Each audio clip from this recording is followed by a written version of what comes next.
سڵاوتان لەبێ بەڕێزان دووبارە لە سمارت ترێدەر وەگەڕینەوەداتان شیکاری بۆ هەفتەی چوارەمی مانگی یەکی ساڵی 2024 دەکەین. سەبارەت بە ئاڵتون ئێمە بینیمان سەرانسەری هەفتەی ڕابردوو ئاڵتون لە ڕێنجێکدا بوو واتە لە نێوان دوو ئاست بەرزونزمی دەکرد.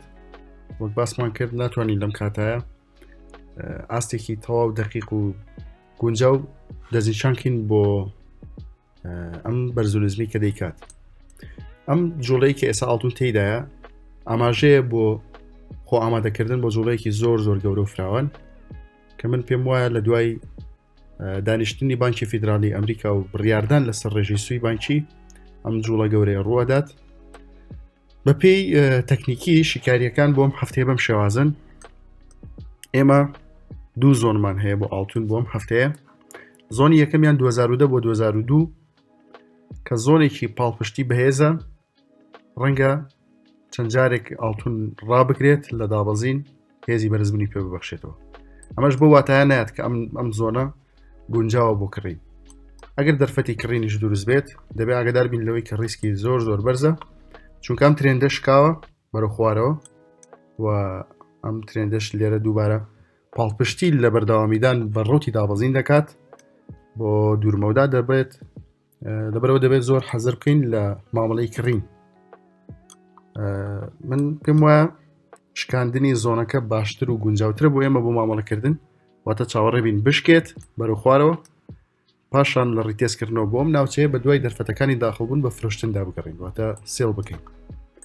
ئەگەر زۆنەکە بشکێت بە کاندڵی یەک ڕۆژی تارگێتی دواتری دابەزین گەشتن دەبێت بە ئاستی 1985.58 کە لێرە دەزیشانمان کردووە. هەروها ئەگەری شکاندنی ئەم ناوچەیەش هەیە، واتە ئەگەری شکاندنی ئەم تارگێتەش هەیە، تارگێتی دووەمی دابەزین 1960.813.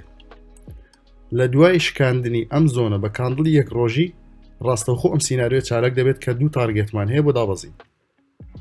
تارگێت یەکەمان وەگوت 1985 پاشان 1960. ڕەنگە لە دوای شکاندنی زۆنەکە و گەشتن بە تارگێتی یەکەم وەک دەبینن لێرە سیناریۆی دووەممان خستوەتە ڕوو. لە دوای گەشتن بە تارگێتی یەکەم دووبارە ڕیتێست بکاتەوە بۆ زۆنەکە، واتە بۆ زۆنی 2002 بۆ 2010 پاشان دەستکاتەوە بە دابەزین بەرەو تارگێتی دووەم. ئەم سیناریۆیە باشترین و بەهێزترین سیناریۆی ئەم هەفتەیە ئاڵتون دەبێت. سەبارەت بە سیناریۆی بەرزبوونەوە هەتا نرخ لە خوار ئەم زۆنەوە بێت 2045 بۆ 2058. سیناریەکانی دابەزین زۆر بەهێزن. لە دوای شکاندنی زۆنەکە بەرەوسەرەوە تا گەربێت و لێرە جارێکی دیکە دەستکاتەوە بە بەرزبوون ئەم ترێندەی سەرەوە بشکێنێت.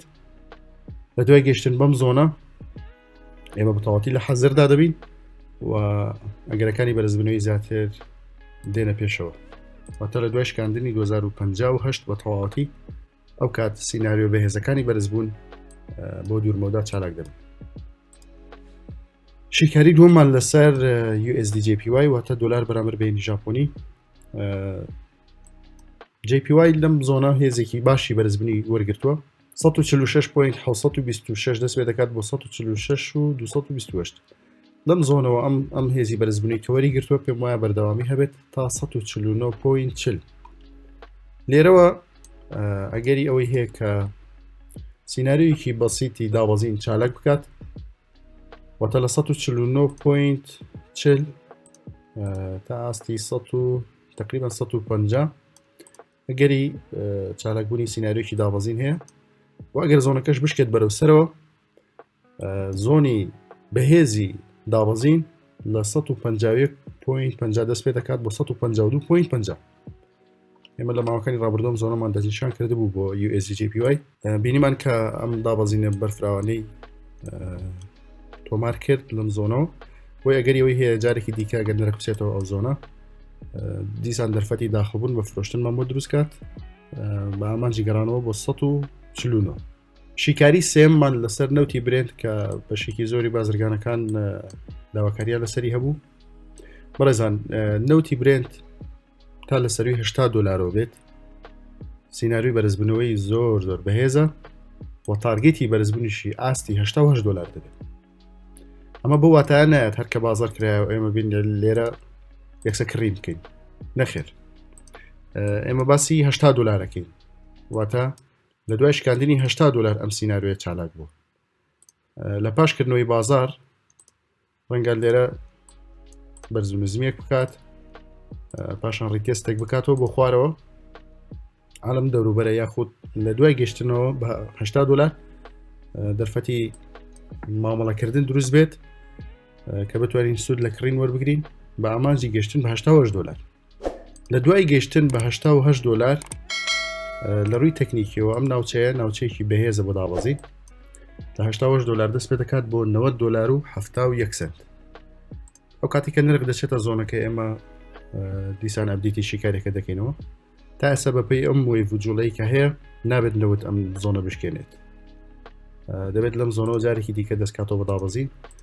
خۆی بهێنێتەوە بۆ ئاستەکانی 83 دلار و 84 دلار بەڵام لەم هەفتەیەدا ئەگەر ڕووداوێک ڕووبدا یاخود هەواڵێکی کتوپڕ دروست بێت ئەگەری شکاندنی ئەم زۆنش دروستکات ئەو کات ئاماژەی پێدەدەین بەڵام تا ئێستا هیچ ئەگەرێک نییە بۆ شکاندنی ئەم زۆنە و لە دوای گەشتن بەم زۆنە سینناریۆکانی دابەزین پێم وایە چالاک بن دیسان دەتوانن نەوت بگەڕێنەوە ئاستی 84 دلار شیکاری خوێندنەوەکان بۆم هەفتەیە بەم شێوازە بوون نەوتی برنت USD JPY واتە دلار بەرامبەر بێنی ژاپۆنی هەروەها ئاڵتون ئەم هەفتەیە دەبێت زۆر بە گرنگیەوە چاودێری جوڵەکانی ئاڵتون بین لە کاتی دروستبوونی دەرفەتێکی گونجاو بە تاکیدی دەیکێنە سیگناڵ و دەیخێنە خزمەتی هەموو بازرگانە هەر سەرکەوتوو بن و بمێنن بەخێر